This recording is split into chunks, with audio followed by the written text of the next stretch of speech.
Pero alam mo, Sarah, mas interesado ako sa mga kasama mo mga boys. Grabe siya. Ano ba yan? Nasasabunod. Ay! Ay, hindi. Sa mga tiktropa natin, magpakilala muna kayo. Hi guys, this is John Hipolito. For now, your Mr. So Filipinas first runner-up.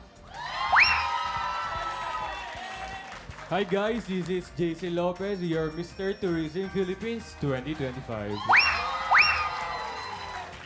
Hello everyone, my name is Carlos Kidinesguera, your Mr. Teen Universe, Philippines! Hello everyone, this is Christian Carlo de los Santos, your top model of Universe Philippines. Hello, I'm Jacob Kier Gomez, your Mr. Fitness Supermodel World, Philippines. Hello guys, I'm Oliver Eugen Dretz, your new Man of the World, Philippines 2025. And Hi, my name is Jason Quinza. Pero guys, teka Kailangan lang. gwapo lang.